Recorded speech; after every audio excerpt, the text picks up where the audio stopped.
Today I'm going to talk about population and poverty in Jakarta, Indonesia.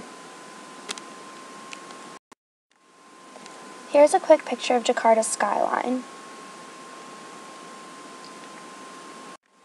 Jakarta is the largest city and capital of Indonesia. It is also one of the most populous urban places on Earth.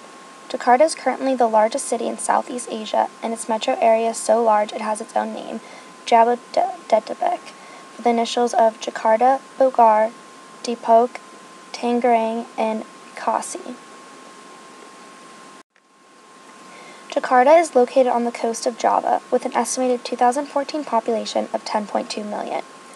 The metropolitan area of Jabodetabek has a population that exceeds 28 million. Islam is by far the most common religion in Jakarta, accounting for almost 86% of the population. With only legal residents counted, the population of Jakarta doubled from 4.5 million in 1970 to more than 9.5 million in 2010, while the population of Jabodetabek region has grown from 8.2 million to 28.5 million during the same 40 years.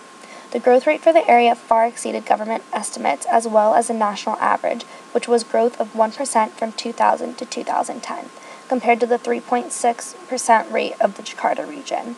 The slowest growth is in central Jakarta, and by 2020, the population of Jabodetabek is expected to grow to 35 million people.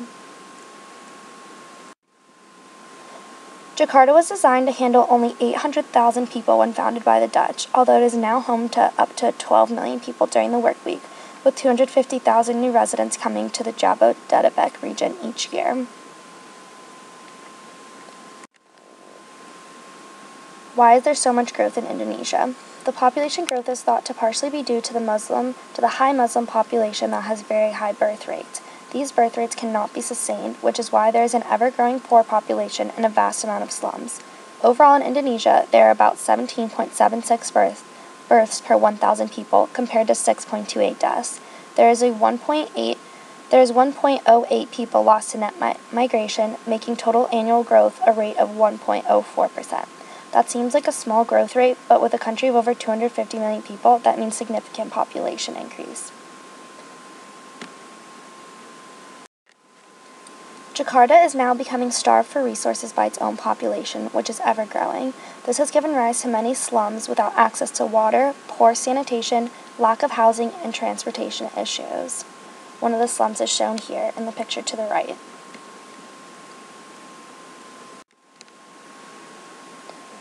Another problem is that Jakarta is a flood-prone area, and the extent of the floods will keep increasing as the density of the population continues to increase. These are pictures from the worst flood in Jakarta's history in 2007.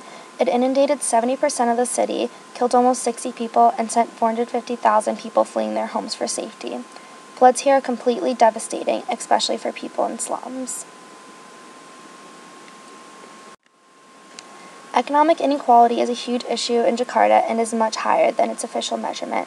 Economic inequality is measured through the Gini index. The Gini index ranges from 0 to 100, 100 meaning perfect inequality, where all the income would be with one person. Indonesia is currently 41 out of 100, which is a record high, and the true level of inequality is thought to be even higher. This high amount of inequality represents the huge gap between the rich and the poor. High-rises and skyscrapers are practically neighbors to people living in extreme poverty in the slums. The wealth is just accumulating at the top 100th of 1% of the population, accounting for 25% of total wealth. Recent economic growth has been reducing the poverty in Indonesia, but it is still at 11.3% as of 2014. Compared to 1999 at 24%, there has been some progress made, but the progress has been reducing in speed. In these last few pictures, you can really see the huge gap between the rich and the poor, seeing the slums just adjacent to massive skyscrapers.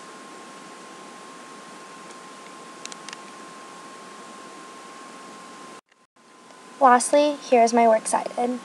Thanks for listening.